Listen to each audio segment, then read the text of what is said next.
പറഞ്ഞ അഭിപ്രായം എന്താണെന്നൊന്ന് സൂക്ഷ്മമായി വിലയിരുത്തിയിരുന്നെങ്കിൽ ഞാൻ പറഞ്ഞത് മനസ്സിലാവും. മുറയ്ക്ക് വേണ്ടി എല്ലാം ചെയ്യാമെന്ന് പറഞ്ഞ മല്ലികാമ്മയുടെ മകൻ ചെയ്തതായി ഞാനൊന്നും കണ്ടിട്ടില്ല. അദ്ദേഹം നിർമ്മിച്ചതും സംവിധാനം ചെയ്തപ്പോഴൊക്കെ സൂപ്പർ സ്റ്റാറുകളെയും പിന്നെ അല്ലു അർജുനെയും വിജയിയെയും ഒക്കെ ഇതൊക്കെ ഞാൻ പറഞ്ഞത് കേട്ടതിന് ശേഷം പറഞ്ഞത് തെറ്റാണോ ഇല്ലെന്ന് മാത്രം ചോദിച്ചാൽ മതി. കുറച്ച് മുന്നേ രാജേട്ടനെ കുറിച്ചിട്ട് പ്രസ്താവന നടത്തിയിട്ടുണ്ടായിരുന്നു അഖിൽമാരാറ്. അതിന് പ്രതികരിച്ചിട്ട് മല്ലിക ചേച്ചി ഒരു ഇൻ്റർവ്യൂ റീസെൻ്റ്ലി പറഞ്ഞിട്ടുണ്ടായിരുന്നു. അത് അഖിലേട്ടൻ കണ്ടിട്ടുണ്ടാവും വിചാരിക്കുന്നു. എന്താണ് ഇതിനെക്കുറിച്ച് പറയാനുള്ളത്? ഞാനിപ്പോൾ എന്നോട്ടെ മല്ലികാമ്മയെ പോലെ ഒരാൾ എന്നെ എങ്ങനെ വിമർശിച്ചാലും നമ്മളത് വളരെ സന്തോഷത്തോടെ കേൾക്കും. പക്ഷേ ഞാനതുകൊണ്ടാണ് ഇപ്പോൾ എനിക്ക് എത്രയോ പേര് തയ്ച്ചു തന്നു. ഇങ്ങനെ അഖിലേട്ടാണ്ട് ഞാനിപ്പോൾ നമ്മളിവിടെ കിടക്കുന്ന അല്ലെങ്കിൽ ബിഗ് ബോസിൽ ആരെങ്കിലും എന്തെങ്കിലും പറഞ്ഞാൽ നമ്മൾ മറുപടി കൊടുക്കുന്ന കണക്ക് മല്ലികാമ്മയെ പോലെ ഒരാൾക്കൊക്കെ വന്ന് മറുപടി കൊടുക്കത്ത് കഴിഞ്ഞിട്ട് അവർ ചെറുതായി പോവുകയാണ്, ഞാനല്ല ഇവിടെ ചെറുതാവുന്നത്. അപ്പം നിങ്ങൾ ഓൺലൈൻ മാധ്യമ പ്രവർത്തകരോ വേറൊരാളെ ചോദ്യം ചോദിച്ചിട്ട് പ്രായമായിരിക്കുന്ന മക്കളോട് ഇപ്പം പൃഥ്വിരാജിനോടും അല്ലെങ്കിൽ ഇന്ദ്രജിത്തിനോടും വളരെ സ്നേഹമുള്ള ഒരു അമ്മയാണ്, ഒരുപാട് കഷ്ടപ്പെട്ട് വളർത്തിയതാണ്. അപ്പം പ്രത്യക്ഷത്തിൽ ഞാൻ എന്താണ് പറഞ്ഞതെന്ന് പൂർണ്ണ അർത്ഥത്തിൽ കേൾക്കാത്തതിൻ്റെ പ്രശ്നമാണത്. ഞാൻ പൃഥ്വിരാജിനെ തള്ളി പറയുകയായിരുന്നില്ല, ഞാൻ കൃത്യമായൊരു സ്റ്റേറ്റ്മെൻറ്റാണ് പറഞ്ഞത്. ഇനി രണ്ടാമത്തെ കാര്യം, വളരെ വ്യക്തമായ അഭിപ്രായങ്ങൾ പറയുന്ന നിലപാടുള്ളൊരു മനുഷ്യനായിരുന്നു സുകുമാരൻ സാറ്. അദ്ദേഹത്തിൻ്റെ മകനായ പൃഥ്വിരാജിനും അതിനേക്കാളും വ്യക്തമായ അഭിപ്രായവും നിലപാടുകളും ഉണ്ടായിരുന്നു. അപ്പോൾ അദ്ദേഹം ഈ അഭിപ്രായങ്ങൾ പറഞ്ഞാണ് മുന്നോട്ട് പോയത്. അപ്പം ഞാനൊരു അഭിപ്രായം പറയുന്ന സമയത്ത് ആ അഭിപ്രായത്തെ വൈകാരികമായി പ്രതികരിക്കാതെ ഞാൻ പറഞ്ഞ അഭിപ്രായം എന്താണെന്നൊന്ന് സൂക്ഷ്മമായി വിലയിരുത്തിയിരുന്നെങ്കിൽ ഞാൻ പറഞ്ഞത് മനസ്സിലാവും. ഞാൻ ദിലീപുമായി ബന്ധപ്പെട്ട് അതിനകത്ത് എനിക്ക് വലിയ വിഷമം ഉണ്ടാക്കിയൊരു സ്റ്റേറ്റ്മെൻറ്റ് ഞാൻ പറയാം. ആരുടെയെങ്കിലൊക്കെ എന്തെങ്കിലും ഒരു ഔദാര്യത്തിന് വേണ്ടിയാണ് ഞാനിത് പറയുന്നത്. അങ്ങനെ ആരെങ്കിലും ചെയ്യുന്നെങ്കിൽ ഞാനത് പൃഥ്വിരാജാന്ന് പറയേണ്ടി വരും. അതെന്താണെന്ന് വെച്ചാൽ അത് അവിടെയാണ് മല്ലികാമ്മ, ഞാൻ ഇത് പറയുന്നത് മല്ലികാമ്മ കേൾക്കുന്നുണ്ടെന്നുണ്ടെങ്കിൽ, ഞാൻ അതിശക്തമായി ഓരോ വിഷയങ്ങളിലും പ്രതികരിക്കുന്നത് എനിക്ക് സിനിമാ മേഖലയിൽ നിന്നോ ഒരുത്തൻ്റെ അടുത്തുനിന്നോ ഒരു നേട്ടവും കിട്ടാനല്ല. ഒരു നേട്ടം കിട്ടാൻ നിശബ്ദനായിരിക്കുക എന്നുള്ളതാണ്. നേട്ടം കിട്ടാനല്ല നമ്മൾ പ്രതികരിക്കുന്നത്. നമുക്ക് വ്യക്തിത്വം ഉണ്ടായതുകൊണ്ട് ഞാൻ പറയുന്ന വിഷയം വളരെ കൃത്യമായും വ്യക്തമായും ശരിയാണെന്നുള്ളത് കൊണ്ടുമാണ്. ഞാൻ പറഞ്ഞത് എന്താ, ദിലീപ് എന്ന് പറയുന്ന മനുഷ്യൻ, ഇപ്പം ഞാൻ ഒരു കാര്യം കൂടെ അതിനു മുമ്പ് പറയാം. ഈ കേസ് കഴിഞ്ഞു, ഞാൻ പോയി കണ്ടു, സംസാരിച്ച് കഴിഞ്ഞതിന് ശേഷം ദിലീപ് എന്ന് പറയുന്ന ആളുടെ അടുത്ത് കഥ പറയാൻ പോകാനോ പുള്ളിയുടെ അടുത്ത് വെച്ചിട്ട് മറ്റെന്തെങ്കിലും നേട്ടത്തിന് പോകാനോ ഒരു കാര്യങ്ങൾക്ക് പിന്നാലെ പോകാനും ഞാൻ ശ്രമിച്ചിട്ടില്ലെന്ന് മാത്രമല്ല, ഞാൻ ഒരു കമ്മ്യൂണിക്കേഷനും ഞാൻ പോയിട്ടില്ല. ഞാൻ പുള്ളിക്ക് ഒരു മെസ്സേജ് അയച്ചു. ജീവിതത്തിൽ ഒരുപാട് പ്രശ്നങ്ങളിൽ പെട്ട് കിടന്ന സമയത്ത് എനിക്ക് ചേട്ടനെ സഹായിക്കാൻ തോന്നിയ ഒരു കാരണം ഉണ്ടായിരുന്നു. ആ കാരണം എനിക്ക് ശരിയെന്ന് തോന്നിയത് കൊണ്ടാണ്. ഇനിയിപ്പം പുള്ളിയുടെ കൂടെ ഒരുപാട് പേര് വരും അവിടെ. ഞാൻ ഒരിക്കലും അവിടെ പോയിട്ട് അയാൾ രക്ഷപ്പെട്ട് കഴിഞ്ഞപ്പോൾ ഇനി എന്തെങ്കിലും മലമറിച്ച് കളയാൻ ഒരു ചിന്ത എനിക്കില്ല.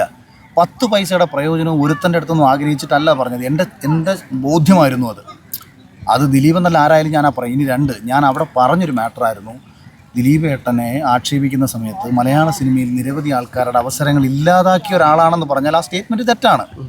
മലർവാടി എന്ന് പറയുന്ന സിനിമ വരുമ്പോൾ അദ്ദേഹം നിർമ്മിക്കുകയാണ് ചെയ്തത്. ഇപ്പോൾ അല്ലാതെ കൂടെ അഭിനയിപ്പിക്കാൻ എല്ലാവർക്കും പറ്റും. ഇപ്പം ഞാനൊരു ഫിലിം സ്റ്റാർ ആണെങ്കിൽ എൻ്റെ പടത്തിൽ സപ്പോർട്ടിങ്ങിന് വേണ്ടിയിട്ട് ഞാൻ ഒരാളെ വിളിക്കുന്നത് ഞാൻ അവസരം കൊടുക്കുകയല്ലത്. 2 ഉദ്ദേശം എനിക്കുണ്ട്. ഒരുപാട് പൈസ കൊടുത്ത് ഒരാളെ വിളിച്ചുകൊണ്ട് വരേണ്ട കാര്യമില്ല. മെയിൻ സ്റ്റാർ ആയതുകൊണ്ട് തന്നെ ഈ പടം വിൽക്കും. ഇപ്പം കുരുതിയിൽ നസ്ലിന് അവസരം കൊടുത്തു എന്ന് പറയുന്നത് പോലെ അല്ല, അത് അതിനകത്ത് മെയിൻ ലീഡ് പൃഥ്വിരാജാണ്. അങ്ങനെ പല പടങ്ങളിലും അദ്ദേഹമാണ് ലീഡ് ചെയ്തേക്കുന്നത്. അദ്ദേഹം ലീഡ് ചെയ്ത പടങ്ങളിൽ അദ്ദേഹം മുൻപ് പറഞ്ഞൊരു സ്റ്റേറ്റ്മെൻറ്റും, അദ്ദേഹം മോഹൻലാലിനെ മമ്മൂട്ടിയെ പറ്റി പറഞ്ഞത്, പ്രായം ആയ കഥാപാത്രങ്ങൾ മോഹൻലാലിനെ മമ്മൂട്ടിയും പോലുള്ള ആൾക്കാർ ചെയ്താൽ, ഈ പ്രായം കുറഞ്ഞ കഥാപാത്രങ്ങൾ മോഹൻലാലിനെ മമ്മൂട്ടിയും പോലുള്ള ആൾക്കാർ ചെയ്താൽ പ്രായം കുറഞ്ഞ കഥാപാത്രങ്ങളിലുള്ള നടന്മാർ എന്ത് ചെയ്യുമെന്ന രീതിയിലൊരു സ്റ്റേറ്റ്മെൻറ്റ് അദ്ദേഹം പണ്ട് നടത്തി. ബ്രോഡാഡിയിൽ 42 വയസ്സുകാരനായ പൃഥ്വിരാജാണ് മീന എന്ന് പറയുന്ന നടിയുടെ അമ്മ. അത് അവർ അത്ഭുതപ്പെട്ടു എന്ന് അവർ തന്നെ പറഞ്ഞിട്ടുണ്ട്. അപ്പോൾ ആ സ്ഥാനത്ത് അദ്ദേഹം സംവിധാനം ചെയ്യുന്നൊരു സിനിമയല്ലേ. എന്നാൽ പിന്നെ ആ കഥാപാത്രത്തിന് അത് ആപ്റ്റല്ലല്ലോ. മീന എന്ന് പറയുന്ന നടിയുടെ അമ്മയായിട്ട് 42 വയസ്സുള്ള പൃഥ്വിരാജിനേക്കാളും നല്ലത് ഒരു 25 വയസ്സുകാരൻ വരുന്നതല്ലേ കുറച്ചും കൂടെ ആപ്റ്റെന്ന് പുള്ളി ചിന്തിച്ചില്ല. പുള്ളി തന്നെയല്ലേ അഭിനയിച്ചത്. മലർവാടി ചെയ്യുന്ന സമയത്ത് ദിലീപ് ശ്രീനിവാസന് ഡേറ്റ് കൊടുക്കണമെങ്കിൽ ദിലീപിന് ഡേറ്റ് കൊടുത്താൽ പറയും. ദിലീപ് സൂപ്പർ സ്റ്റാറായിട്ട് കത്തി നിൽക്കുന്ന സമയമല്ലേ അത്. അയാളുടെ പൈസ നഷ്ടം വരുമോ? അപ്പോൾ അയാൾ ചെയ്തത് സ്വന്തം കയ്യിലിരിക്കുന്ന പൈസ കൊടുത്തിട്ട് പുതിയ ആർട്ടിസ്റ്റുകളെ വെച്ചിട്ട് പുതിയ സംവിധായകൻ, അന്ന് വിനീത് ശ്രീനിവാസൻ പാട്ടുകാരനാണ്, നമ്മൾ സംവിധായകനായിട്ട് അദ്ദേഹം ശ്രദ്ധിക്കപ്പെടുന്നത് നമുക്കറിയത്തില്ല. അത് 2010 ഇന്നത്തെ കണക്ക് എല്ലാവർക്കും വന്ന് സംവിധാനം അത്ര ഈസിയായിട്ട് ചെയ്യാൻ പറ്റുന്ന ടൈമിംഗ് അല്ലത്. പാളിപ്പോയാൽ നഷ്ടം ആർക്ക് വരും? ദിലീപിന് വരും. അപ്പോൾ ആ നഷ്ടം ഇന്ന് വന്നാലും പ്രശ്നമില്ല എന്നോ ചിന്തിക്കാനുള്ള ഒരു തോട്ടാണ് ഞാൻ സപ്പോർട്ട് ചെയ്തത്. പിന്നീട് മെമ്പർ രമേശിനെ പടം ഒരു പടം അർജുന അശോകനെ നായകനാക്കിയൊക്കെ അദ്ദേഹം പ്രൊഡ്യൂസ് ചെയ്തിട്ടില്ല ദിലീപ് ഏട്ടൻ. ഞാൻ പറഞ്ഞത് അത്തരത്തിൽ പുതിയ തലമുറയ്ക്ക് വേണ്ടി എല്ലാം ചെയ്യാമെന്ന് പറഞ്ഞ മല്ലികാമ്മയുടെ മകൻ ചെയ്തതായി ഞാനൊന്നും കണ്ടിട്ടില്ല. അദ്ദേഹം നിർമ്മിച്ചതും സംവിധാനം ചെയ്തപ്പോഴൊക്കെ സൂപ്പർ സ്റ്റാറുകളെയും പിന്നെ അല്ലു അർജുനെയും വിജയിയെയും ഒക്കെ ഇതൊക്കെ ഞാൻ പറഞ്ഞത് കേട്ടതിന് ശേഷം പറഞ്ഞത് തെറ്റാണോ ഇല്ലെന്ന് മാത്രം അത് ചോദിച്ചാൽ മതി. അല്ലാതെ നമ്മൾ വ്യക്തിപരമായിട്ട് അങ്ങോട്ടും ഇങ്ങോട്ടും ആക്ഷേപമല്ലല്ലോ, പറയുന്നൊരു സ്റ്റേറ്റ്മെൻറ്റിന് മറുപടി തരിക. അപ്പോൾ ഇതിൽ വിജയിക്കടെ അല്ലു അർജുൻ്റെ ഒക്കെ പടങ്ങൾ ഒരു കാലത്ത് ഇവിടെ വന്നപ്പോൾ വിമർശിച്ച ആളാ പുള്ളി. മലയാള സിനിമയ്ക്ക് നഷ്ടം വരുമെന്ന് പറഞ്ഞ ആളാ. അതേ ഞാനത് ചൂണ്ടിക്കാണിക്കുകയാണ് ചെയ്തത്. അവിടെ എനിക്കല്ലാതെ ഇപ്പം അമ്മ മകൻ്റെ അടുത്ത് പറഞ്ഞ അഭിപ്രായം, മകനോടുള്ള സ്നേഹം കൊണ്ട് പറഞ്ഞ അഭിപ്രായമാണെന്നുണ്ടെങ്കിൽ നമുക്ക് ഒരു വിഷമവുമില്ല.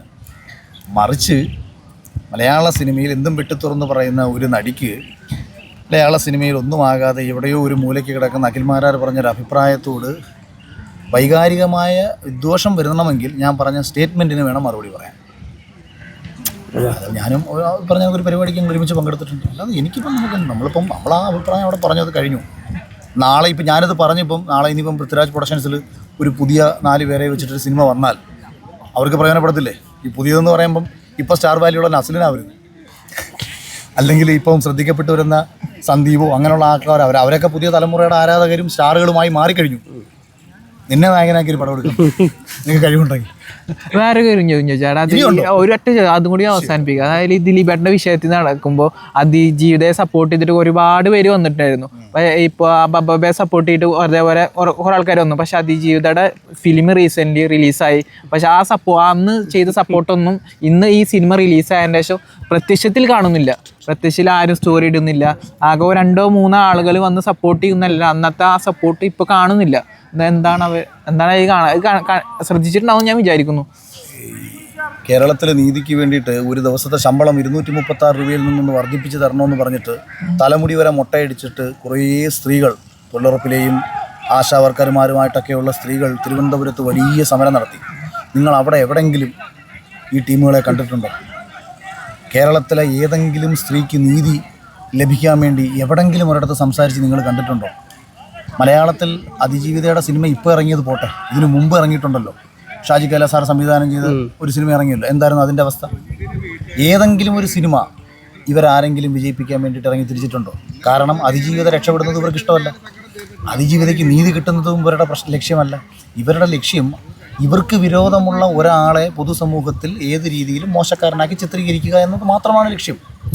അവിടെ ഒന്നും ഇതൊന്നും ദയവ് ചെയ്ത് സ്ത്രീ സമൂഹത്തിന് വേണ്ടി വാദിക്കുന്നതായിട്ടോ സ്ത്രീകൾക്ക് വേണ്ടി സംസാരിക്കുന്നതായിട്ടോ നിങ്ങൾ കാണരുത്.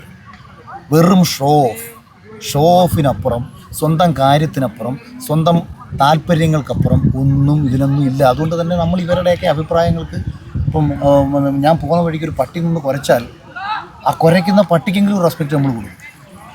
കാരണം പട്ടി കുരയ്ക്കുന്നുണ്ടെങ്കിൽ അങ്ങോട്ട് ചെന്ന് കയറി കൊടുത്ത് എൻ്റെ കടി നീ മേടിക്കണ്ടല്ലോ, മാറി ഒന്ന് പോയേക്കാമെന്നെങ്കിലും ഞാൻ ചിന്തിക്കും.